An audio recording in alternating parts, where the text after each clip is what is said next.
12 Rules for Life, An Antidote to Chaos. Should be called an anecdote to chaos. Yeah, let's call it an anecdote, yeah. That's all it needed to be. That's all this ever needed to be, a Quora list. Before this book, I really didn't ever think I would know what Columbine shooters had written in their manifesto, but thanks to this book, I know because he's quoting them. It's the worst experience I've ever had trying to read.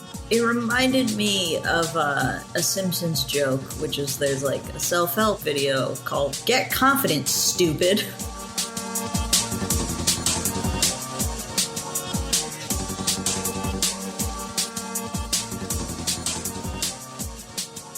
Hello, everyone, and welcome to Meme Book Club. This week, we read 12 Rules for Life by Jordan Peterson. Not the football player. I was confused. I thought we were reading something. Oh, no, he's Canadian. Yeah, so this is a Canadian one. Yeah, the Canadian. Also, I guess I should say 12 Rules for Life, An Antidote to Chaos, which sounds cooler than it is, would you believe? Should be called an anecdote. Yeah, let's call it That's an anecdote. Right. Yeah, You'll see why, everybody. Yeah, that's very good. Very good. That's Sabrina. good. Actually, really good, Sabrina. All right. So really and I guess so you've already heard us naming people. I'm one of the hosts, Sarah Burton. Coming up next, it's Clara Morris. Remember that name. Then John Escrabus. Remember it, forget it, doesn't matter.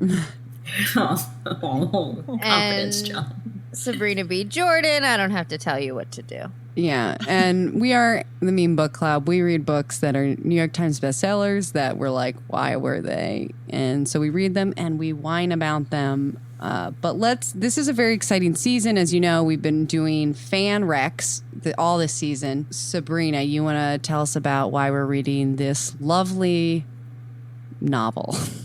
Absolutely. Novel is such a stretch. Well, it's not even a stretch so much as wrong. It's also not lovely. It's not. Yeah, that lovely is a real stretch. We received this recommendation from Michelle Boucher via email. Maybe you've heard of it. And she said, feast on this bullshit. 12 Rules for Life by Jordan Peterson. This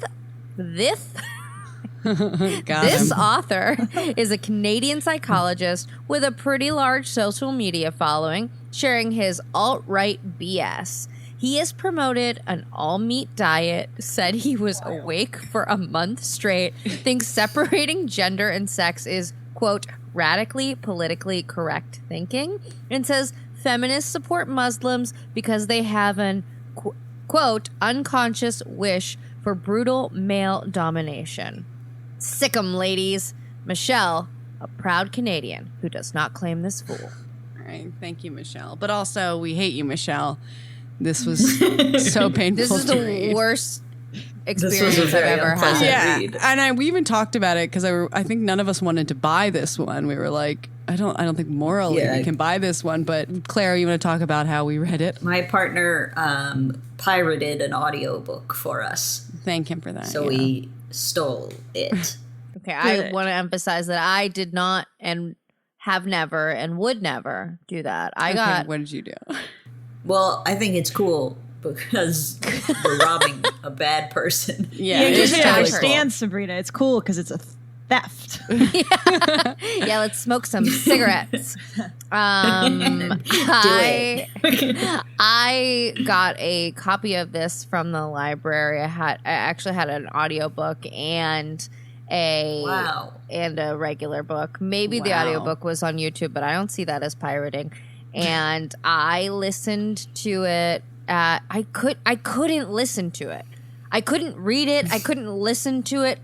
The words all washed over me at some point, but I really, really didn't hear so much of it.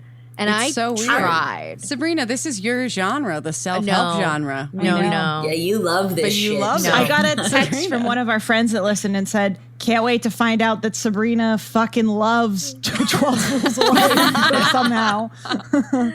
No, I couldn't. I could not bring myself to hear the words that were being saying into my ear. And when I was reading, my eyes were just glazed over. It's the worst experience I've ever had trying to read. Yeah, which is kind of funny given one of the rules is assume that the person you're listening to might know something you don't. Yeah, sounds he like. wrote that in to Yeah. be like, guys, don't give up on the book yet. Wait.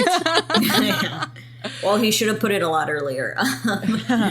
Sabrina, how did you get your hands on a library copy? Because for me, it was like a 1,000,000-week waiting list, which is depressing. Why do so People many at the Brooklyn Public Library did not care to read this book. I got to tell you, there was no waiting list for me. Yeah, might tell you about a little bit about the wow. demographic you're living in, Clara. Yeah, that was a Philadelphia Public Library. Oh, Checked that. surprising. Interesting. Surprising, actually. I also got it from the library, and I'm disturbed that just between Sabrina and I, 3 copies have been checked out. And Clara put herself on the wait list wanting one. I'm worried that, like, even though we didn't buy it, we've still done a great disservice to the world by being like, hey, now the library Yeah. thinks Like- they should buy more copies. Yeah, whoa, it's going like hotcakes. Well, I Which mean, is I the think term it he would was. have used. Yeah, I think it has been going like hotcakes, though. Like, I don't think there's anything we could do to make. Like we had no effect on the level of. Yeah, we people don't do reading anything this. fucking wrong. We didn't do anything wrong. Other people did. But Sabrina, do you want to sum it up? I will. Okay. I will. I'm so sorry, And but yeah. No, I felt like so. I'm going to read you a little 1-sentence summary I found from the internet, and then I'm going to tell you what the book actually is. Okay. Because the 1-sentence summary on the internet, it's trying to be positive, and it is what this book purports to be, and that is 12 Rules for Life is a stern, story-based, and entertaining self-help manual for young people that lays out a set of simple principles that can help us become more disciplined, behave better, act with integrity, and balance our lives while enjoying them as much as we can. But actually, what this book is, it's a condescending, made-up anecdote-based, God-laden, boring as you can possibly imagine book that just sucks. The 12 Rules, to their credit, could have been good if they had, not been a part of this book in any way, shape, or form. I agree. I think like the 12 rules on their face, like we'll read them to you in a little bit, but like you could be like, okay, that doesn't sound bad. Like you could see a book being written with that, but no, what's behind those chapter titles is awful. Well, It's just it also goes back. rambling. Yeah. It's rambling. It's all these different characters and people that never come back. But the truth is, and I want to get into this more, but it's based on a Quora list that he submitted. Yes, Oh my yes. God, yes. Yeah. And it was just a 12 rules. Like, that's all it needed to be. That's all this ever needed to be. A Was a Quora list. Yeah. Yep. Yep. Definitely has that feel. And for some reason, he feel. saw it as like a writing prompt. Rule 1, whatever. Then write whatever you feel like for as long as you want until you decide Like the chapter's imagine over. anybody who had like a popular answer to a question on Quora was like, this is a book. Like, I don't know. It's crazy. Or the world needs to hear more from me. Look at all these thumbs up on Quora. They want me. And Well, he now was we sound right. jealous. Now we sound jealous because in the end he was right, and we'll get into that. But Jana, do you have a wine pairing for this particular book?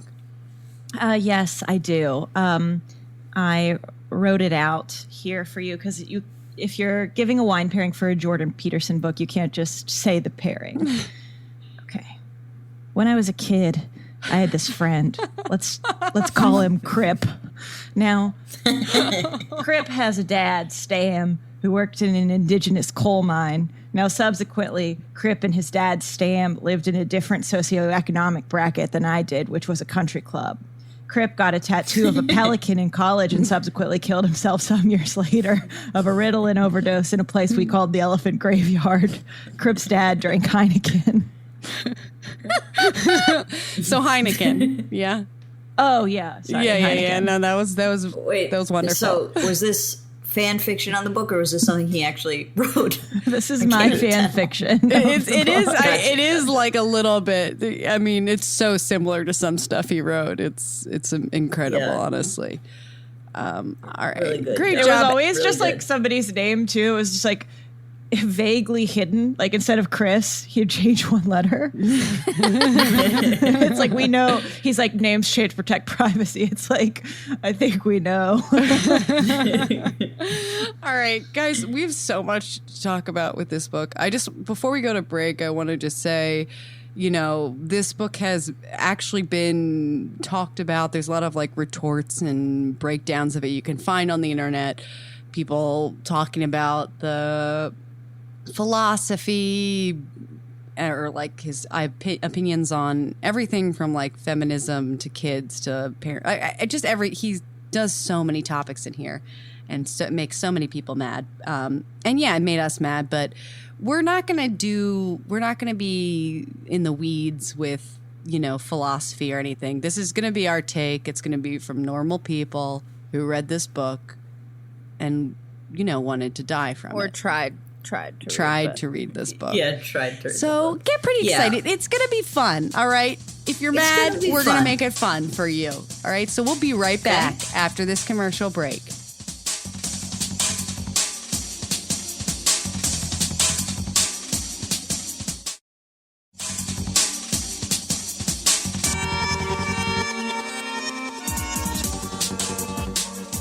And we're back. We're talking 12 Rules of Life, an antidote to chaos. Okay, up top, I gotta say, this book is technically not a New York Times bestseller. Wait, All what? right. I know. Okay. Then why did I we didn't read know. It's upsetting, I know. But the reason why we're allowing it is because it's like a bullshit reason it's not a New York Times bestseller. This book was incredibly popular like all around the world, including the US. But the like books editor says that they don't include books that were published in Canada only. So there's this weird, it's very confusing because Random House Canada published it for like the North America. But Random House Canada is somehow like different than Penguin Random House, which would have counted. Basically, it's nonsense. And Capitalism. But basically, like technically, there's no American imprints because they didn't consider it a good fit, which I don't know if they regret it now or they feel proud that they didn't take it on, but that's the reason it's not on the New York Times bestseller list. But it topped lists in Canada, the United States. It was the number one nonfiction book on the Wall Street Journal, Washington Post, Reuters, U.S. bestsellers, number 2 on USA Today's. Like it Can't believe we had an out and we didn't take it. We didn't take it. That wasn't out. I mean, really made a mistake. But it came out in 2018, self-help, and obviously we noted based on a Quora post psychotically. But let's talk about the author, Jordan Peterson.